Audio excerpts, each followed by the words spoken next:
Odi kudasai, HardOffing. HCK here. Now, I lied a little bit. I know this is called HardOffing, but my car died this week, and that makes it hard to get to all those interesting hard-offs throughout Tokyo. So, I hopped on the train and brought you here, to the anime mecca of Japan, Akihabara. Now, Akihabara, like I said, is known for anime and otaku culture. In fact, you can get just about any anime goods you're looking for in Akiba. But this is a video game show, so while I could be showing you various anime things or even sexy adult goods, I'm afraid no sexy pie for you today. This is about games, so let's get our game on. Now, the first place we're going to go is at the other end of the first block. They have some of the most decent prices in Akiba. It's called Liberty. And there's their sign. They used to have a lot more retro. Here is their prestige case, and some crazy J-pop in the background, and a broken light that they need to fix.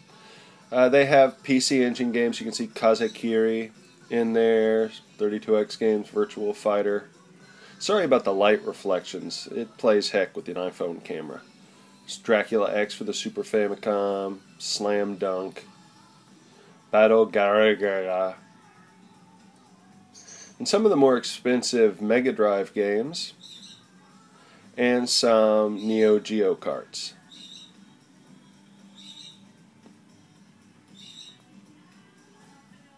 Now, they had an excellent selection of 32X cartridges in the box. You don't usually see that many of them when you go out, so I was quite impressed with what they had. And like I said before, their prices are pretty good. So if you're looking for something, this should be your first stop in Akiba. Here's their PC Engine section. There's Love Super Big Brother, Super Real Mahjong Part 5. It's a great price on that. 3x3 Eyes is a little overpriced. Xanadu. You know, their average price on a PC Engine game looks to be about $480 or $580, which is still pretty decent. Unless you're going to a hard-off and finding them in the junk section, that's about what you should expect to pay for common games around Japan. Here's some PCFX stuff, more PC Engine, and more PCFX. The PCFX was the 32-bit successor to the PC Engine that absolutely belly flopped. Now here's their Sega Saturn section. Some nice stuff here. Astra Superstars. I bought that when it came out. I can't believe it's kept its price. Steam Hearts, which is a watered down version of the computer game. And Batsugun, I've never played that. As you can see, they just have a great Saturn selection. They tend to put their adult stuff together with the Super Real Mahjong game.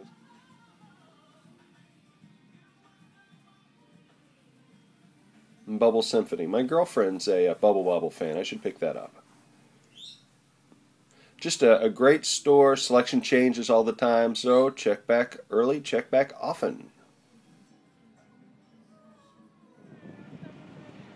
Now, we're going to venture further down the block here, down past the game arcades and the manga stores, all the way down to the very, very far end to this. Now, this is a brand new store. I had never been in it before.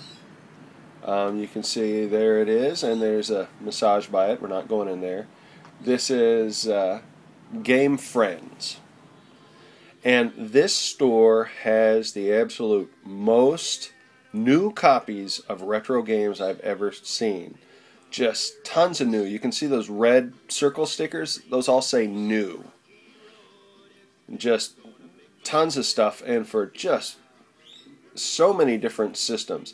MSX, FM Towns, Neo Geo, of course PC Engine, Mega Drive, Super Famicom. I mean, they got everything. You can see just tons of games.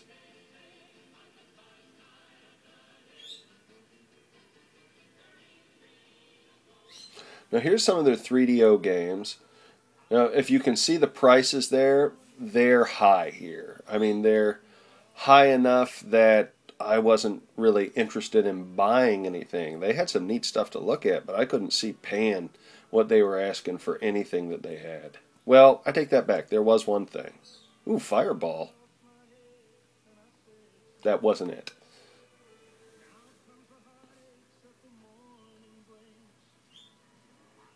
Here's Mega Drive games. You can see they have multiple copies of titles. Down through MSX games. All nice in their box. Valis series. Missing Valis 3. Castlevania. I mean, just lots of good stuff. Parodius, Frey, Maison Ikoku. Now here's their systems. Look at this. Brand new NES 3D glasses. And 32X. These are relatively expensive in Japan. I mean, I remember when you couldn't give those things away. And now down here, here's what I want to get. Look at that. That's an MSX external floppy drive. Floppy drives are always going out on MSXs, so it's nice to have an extra. But I couldn't spend that. I just couldn't. Even though that is actually a good price. And there is an R7 Dreamcast. Not bad, 6,000 yen. But you know, there's just so much stuff in Akiba. I don't have the time in this video to show it to y'all. So I've decided to split this up into 2 videos. This is part 1. I'll put on part 2. I'll upload that next week. We'll be going here. That is Game Trader, one of my favorite stores in all of Akiba, and they have usually pretty decent prices. But for now, let's go back to my apartment. Ooh. And this is the part of the video where I talk about what I got. Now, usually when I go to Akiba, I don't buy a lot of stuff, and that's because their prices are for tourists. It's the absolute last place you want to go to pick up video games. It's when you looked everywhere else and you can't find anything. So, like an example is Turbo Duo. I know where I can go into a store right now and buy one for 8,000 yen. That's about 100 bucks. In Akiba, I saw them for 16,800 yen, or 200 bucks. So, like I said, the prices, they get up there. So I usually don't buy anything. But this time, I found something I had been looking for a while, I'd been interested in, and that is PC Engine GT. This was called the Turbo Express in America. Now, what's really cool about this is it's a handheld system that's basically a shrunk down TurboGrafx, or PC Engine. It's something you don't see nowadays. I'm not talking about these. You can find them on eBay and Yahoo Auction and stuff. What I'm talking about is handheld systems. Now, if you look at Nintendo's systems, traditionally they've been about a generation behind what they have as far as a console. The same thing with Sony and Sega. Was the Game Gear was pretty much the master system when the Genesis was out. But this was special because this was the console that was available at the time, and you could take your games that you played on your TV, and when you left, grab this, put your games in it. You could play the same game you played on your TV out and about. Yeah, this thing is pretty cool. For the day, it was very advanced. Now it's not so advanced. It's very retro. Let's take a look at it.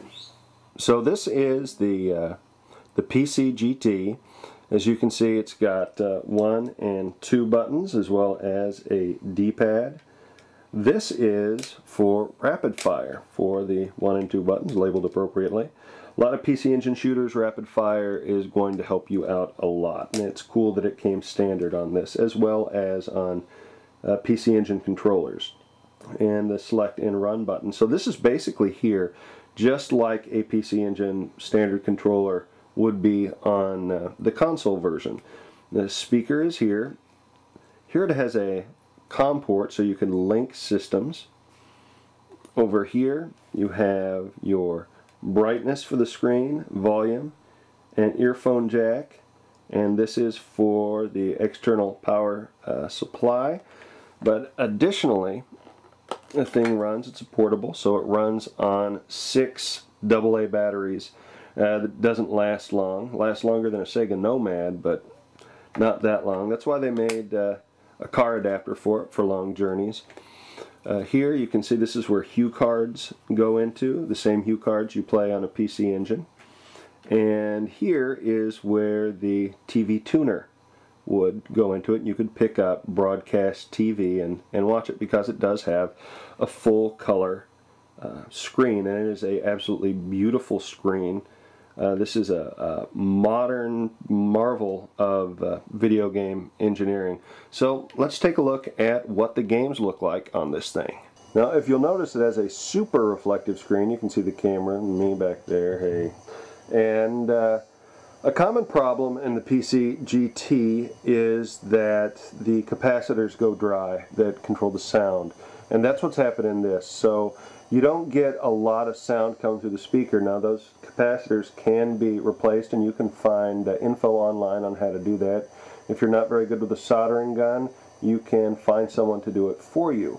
In this case, I've plugged in a set of headphones to the speaker so that you can hear what the games sound like. So let's turn this on, and you can see it doesn't doesn't have true black on the screen. It takes a while for the screen to heat up.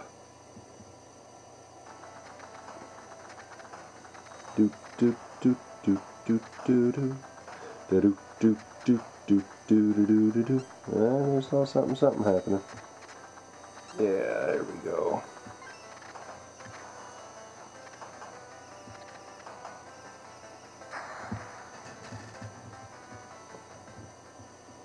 All right. Then we've got Raiden.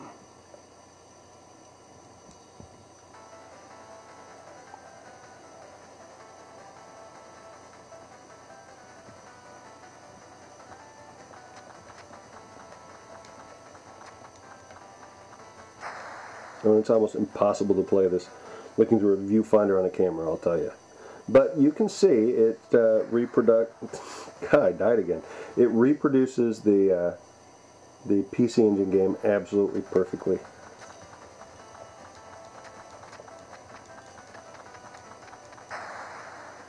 Now, this is my favorite game of all time, Bomberman 94. I love this game. I love the look of the game. I love the music. I love everything about the game, and I'm not a big Bomberman fan, but this is the reason I originally bought a PC GT back in 1994-95, was so I could play this and the PC Engine version of Street Fighter II on the go, which was really cool because there was no other way to play Street Fighter II in your car back then.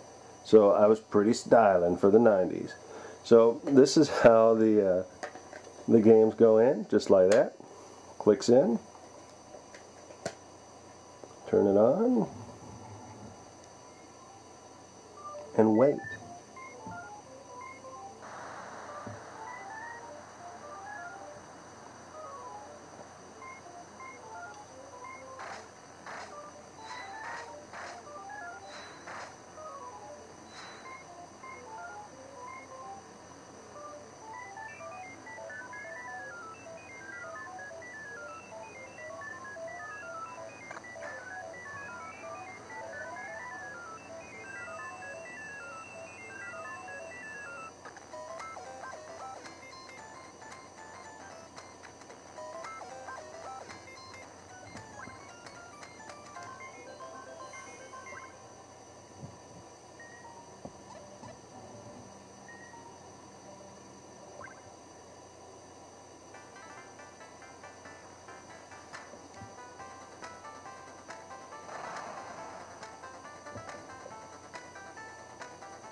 And for those of you interested, Bomberman 94 was released for the the Sega Genesis as Mega Bomberman, although it's not as good of a version as you can get on the PC Engine.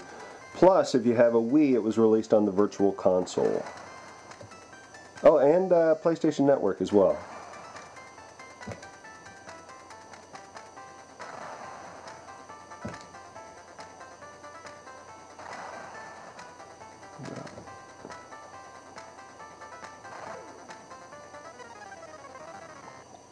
So that does it for this part 1 of HardOffing and Akihabara.